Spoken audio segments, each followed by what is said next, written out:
1999 में जब देश और प्रदेश में दोनों जगह भारतीय जनता पार्टी की सरकार थी और आर्थिक संकट ऐसा आया कि सरकार के पास इतना पैसा नहीं था कि वो प्राथमिक विद्यालय के शिक्षकों का वेतन दे सके, तो ऐसी स्थिति में जो उत्तर प्रदेश के प्राथमिक विद्यालय थे उन पे ताले लटक गए और 26 मई 1999 को सर्व शिक्षा अभियान के तहत गरीब मजदूर किसान, जो गांवों में गरीब मजदूर किसान रहते हैं, उनके बच्चों को पढ़ाने के लिए प्राथमिक विद्यालयों पर जो ताले लटके थे उस ताले को अगर किसी ने खोलने का काम किया था तो वो शिक्षा मित्र थे। मान्यवर शिक्षा मित्र लगातार अपनी पूरी योग्यता के हिसाब से बहुत मेहनत करते हैं लगातार, और 1450 रुपए से इन्होंने अपने सैलरी की शुरुआत की, मैंने मानदेय की शुरुआत की, और आज भी 11 महीने के लिए सिर्फ उनको मानदेय 10,000 रुपये दिया जा रहा है। सदन में कई बार मान्यवर आपने भी कहा और हम लोग भी लगातार सरकार से ये अनुरोध करते हैं, विनती करते हैं कि उनका मानदेय बढ़ा दिया जाए, क्योंकि लगातार जैसा भी हमारे माननीय सदस्य कह रहे थे कि कुशल श्रमिक 550 रुपये डेली पाता है और अगर हम जोड़ लें तो हमारे शिक्षा मित्रों को उतना पैसा भी नहीं मिल रहा। शिक्षा मित्र सारे काम करते हैं, शिक्षा मित्र से आप जनगणना भी कराते हैं, मध्याह्न भोजन का भी काम कराते हैं, बाकी सारे काम उससे कराते हैं जो शिक्षक से कराते हैं। जब समान काम का समान वेतन मिलना चाहिए तो सब शिक्षा मित्र को भी पूरा पैसा मिलना चाहिए। ये हम आप मान्यवर कहीं ना कहीं मानवीय आधार पे भी हमें लगता है कि सरकार को सोचना चाहिए कि शिक्षा मित्र कहाँ खड़े हैं, उनकी हम कैसे मदद कर सकें। हमें आज भी याद है सन 2017 का चुनाव चल रहा था और यहीं बनारस में देश के प्रधानमंत्री आदरणीय नरेंद्र मोदी जी अपने चुनावी रैली में उन्होंने कहा कि अगर कोर्ट से उन्हें न्याय नहीं मिलेगा तो सरकार उनके साथ खड़ी है। इसका मतलब कहने का था कि अध्यादेश लाकर भी उनको नियमित करने का काम सरकार करेगी। सारे शिक्षा मित्रों ने बड़े खुशी के साथ भारतीय जनता पार्टी को वोट दे दिया और देने के बाद जिस तरह से जुमले सरकार के शुरू से रहे हैं वैसे ही जुमला निकल गया वो भी, और कहीं शिक्षा मित्रों को न्याय नहीं मिला। मान्यवर हमारे जो पूर्व उप मुख्यमंत्री थे दिनेश शर्मा जी, उनकी अगुवाई में भी एक कमेटी बनाई गई थी शिक्षा मित्रों पर। उस कमेटी का क्या हुआ मान्यवर, आज तक हमें और आपको किसी कोई जानकारी नहीं हो पाई, और मैं चाहता हूं कि आज माननीय मंत्री जब बताएंगे तो उस कमेटी ने क्या निर्णय लिया ये भी हमें और आपको बताने का काम करेंगे। मान्यवर मैं आपसे यही कहना चाहता हूं कि जब आदरणीय अखिलेश यादव जी मुख्यमंत्री थे उन्होंने ग्रामीण क्षेत्रों में 28,528 रुपये और शहरी क्षेत्रों में 29,878 रुपये देने का काम किया था ये, लेकिन कोर्ट की मजबूरी की वजह से वो कंटिन्यू नहीं हो पाया। तो अगर आज आपकी सरकार है तो हम आपसे अनुरोध विनती यही करेंगे कि शिक्षा मित्रों के साथ आपको खड़ा होना चाहिए। आज टेट सुपर टेट जो पास कर लिए हैं उनकी भी नियुक्ति नहीं हो पा रही है। 6 जनवरी 2019 को सुपर टेट की जो परीक्षा हुई थी उसके बाद कट ऑफ जो 40-45 था उसको बढ़ाकर 60-65 कर दिया गया। माननीय सुप्रीम कोर्ट ने भी कई बार अपनी टिप्पणियों में कहा है कि खेल के बीच में खेल के नियम नहीं बदले जा सकते। तो जब कट ऑफ का इन्होंने जानबूझ के बढ़ा दिया कि ज्यादा शिक्षा मित्र समायोजित न हो पाए। 2021 में टेट का जो रिजल्ट हुआ वो अभी तक नहीं आया, साथ ही साथ उसके बाद कोई परीक्षा भी नहीं हुई। मान्यवर शिक्षा मित्र लगातार हम लोगों से संपर्क में रहते हैं, कुछ समस्याएं अपनी मांगे उनकी थी, तो 4-5 मांगे मैं कहना चाहता हूं सदन के समक्ष में रखूं कि संशोधित अध्यादेश लाकर पुनः शिक्षा मित्रों को सहायक अध्यापक के पद पर बहाल किया जाए। भारत का राजपत्र 10 अगस्त 2017 लागू हो। समान काम का समान वेतन लागू कर 62 वर्षों हेतु इनकी सेवा नियमावली बनाई जाए।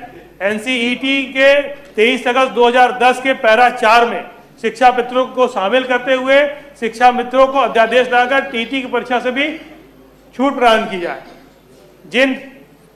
जिस शिक्षा मित्रों की आंदोलन में जान चली गई उसके परिवार के एक सदस्य को सरकारी नौकरी सरकार देने का काम करे, और आंदोलनों में जो शिक्षा मित्रों पर जितने सरकार ने झूठे मुकदमे लगाए, लाठियां चलाई, पीटने का काम किया, उन जो झूठे मुकदमे लगाए उन झूठे मुकदमों को वापस लेने का काम सरकार करे।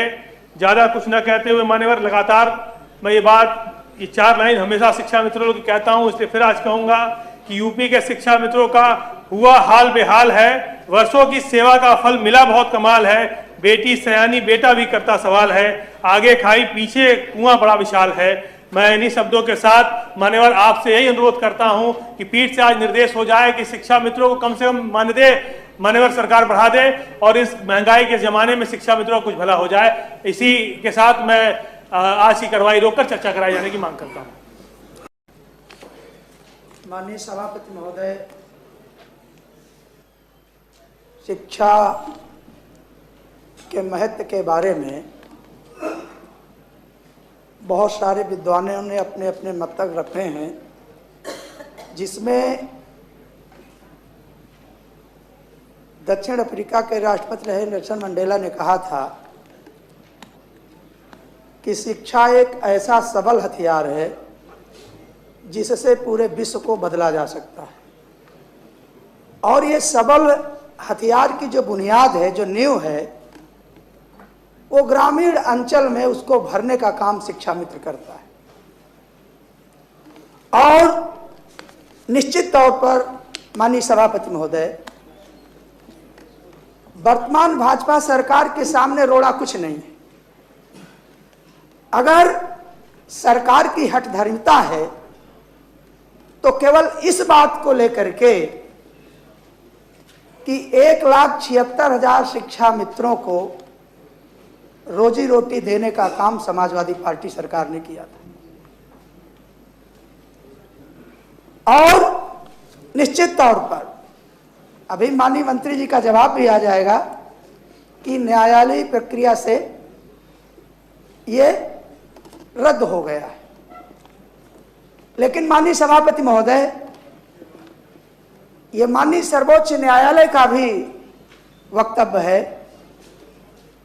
कि आप समान कार्य के लिए समान वेतन दे सकते हैं, हमें कोई आपत्ति नहीं। ये एक पक्ष को तो स्वीकार कर लेते हैं कि न्यायालयीय प्रक्रिया से इसको रद्द किया जा रहा है, लेकिन जिस पक्ष में ये कहा गया है कि यदि आप चाहें तो शिक्षा मित्रों को समान कार्य के लिए समान वेतन दिया जा सकता है, उसके लिए कभी स्वीकार नहीं करते। माननीय सभापति महोदय, एक कौशल कुमार सिंह, ये मिर्जापुर बेला का शिक्षक है, और बड़ी ही दर्दनाक कहानी चंद शब्दों में इसने लिखी कि मैं कौशल कुमार सिंह शिक्षा मित्र प्राथमिक विद्यालय मिर्जापुर बेला में कार्यरत रहा हूं। मैं आज योगी मोदी की दोहरी नीति से तंग आकर आत्महत्या कर रहा हूं।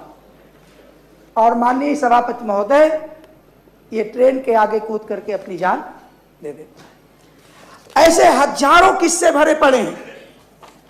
अवसादग्रस्त शिक्षा मित्र ने आत्महत्या की। माननीय सभापति महोदय, सबसे बड़ी बात यह है कि वह शिक्षा मित्र जिसके छोटे छोटे बच्चे 6 साल, 5 साल, 6 साल ये अनाथ होते जा रहे हैं, आखिर उनमें दोष उन बच्चों का तो नहीं है, लेकिन सरकार केवल गुमराह करने के लिए, और ऐसा नहीं है जैसे अभी माननीय सदस्य ने कहा कि जब वोट की बात आई तो कई मंचों से ये नारे लगे कि अरे आप शिक्षा मित्र बिल्कुल चिंता न करिए, हम आपका जीवन सुधारेंगे, कोई सुधारे या न सुधारे।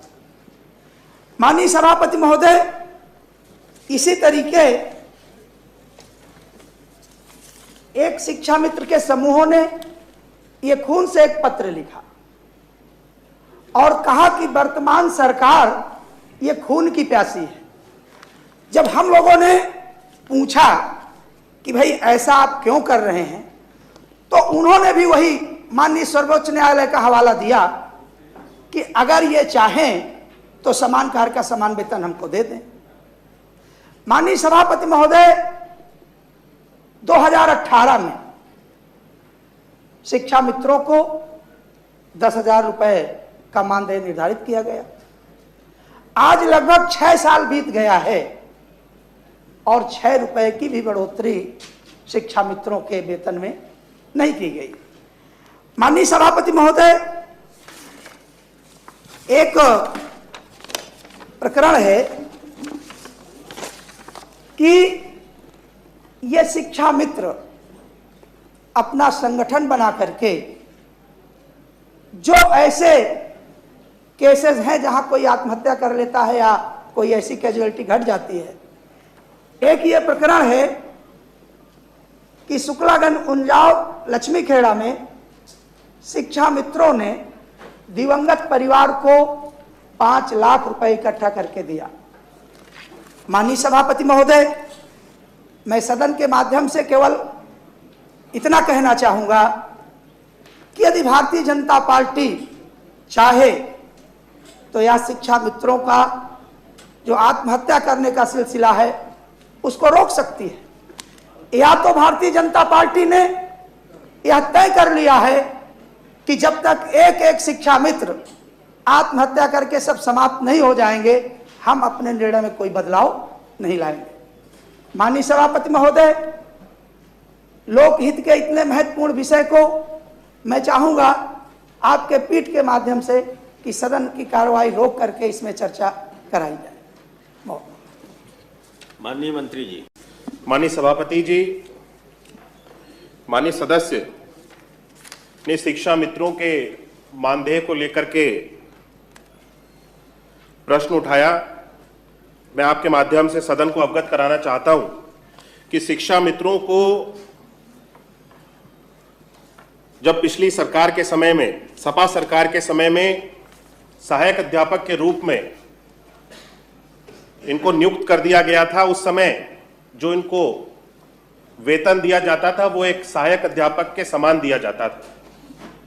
और माननीय सर्वोच्च न्यायालय का जो आदेश आया, उस आदेश के बाद इनको सहायक अध्यापक से वापस शिक्षा मित्र के रूप में नियुक्त करने का निर्णय हुआ, और जिसके रूप में इन सब लोगों को, सभी शिक्षा मित्रों को वापस शिक्षा मित्र बनाया गया। और जो मानदेय इनको दिया जाता था, 3500 रुपए का मानदेय उस समय दिया जाता था, उस 3500 रुपए के मानदेय को लगभग 3 गुना हम सब लोगों ने बढ़ाने का काम किया, और 10,000 रुपए उनका मानदेय उस समय तय करके इनको 11 माह के लिए 10,000 रुपए का मानदेय देना हम सब लोगों ने प्रारंभ किया। वर्तमान में उस समय भी इन लोगों को, शिक्षा मित्रों को अवसर दिया गया कि जो शिक्षा मित्र सहायक अध्यापक के भर्ती के जो मानक हैं उनको पूर्ण करते थे, उनको शिक्षक के रूप में नियुक्त किया जाए। और लगभग मैं आपको आपके माध्यम से अवगत कराना चाहता हूं कि 15,000 से अधिक उस समय ऐसे शिक्षा मित्र थे जिनको, जो मानकों को पूर्ण करते थे, उनको शिक्षक के रूप में वापस नियुक्ति दे दी गई। और बचे हुए जितने शिक्षा मित्र थे उन सब लोगों को वापस मानदेय, जो कि मैंने अवगत कराया कि 10,000 रुपए के मानदेय पे इन सब लोगों को वापस नियुक्त कर दिया गया। और ये सब अपने जो ग्राम पंचायत है, उन्हीं ग्राम पंचायतों में इन सभी शिक्षा मित्रों को वापस नियुक्त कर दिया गया। सरकार के द्वारा पिछले दिनों शिक्षा मित्रों के द्वारा एक रिट याचिका माननीय उच्च न्यायालय में दाखिल की गई थी, जिसको माननीय उच्च न्यायालय के द्वारा निरस्त किया गया। और वहां पे यह सहमति बनाई गई कि एक कमिटी का गठन कर दिया जाए, जिसके माध्यम से जो शिक्षा मित्रों का मानदेय है उस पर जो भी विचार बनता है शिक्षा मित्रों के साथ में, उस विचार को प्रस्तुत किया जाए। मैं आपके माध्यम से सदन को अवगत कराना चाहता हूं कि 14/11/2023 को शिक्षा निदेशक बेसिक की अध्यक्षता में 4 सदस्यीय समिति का गठन किया गया है। समिति द्वारा शिक्षा मित्रों के साथ बैठक करते हुए इस संबंध में कार्रवाई भी की जा रही है, और जो भी प्रस्ताव हमारे शिक्षा मित्रों के साथ में इस कमेटी के माध्यम से बना करके सरकार को प्रस्तुत किए जाएंगे, उस पर सरकार के द्वारा विचार किया जाएगा, और जो भी सहमति बनेगी उससे सदन को अवगत कराया जाएगा।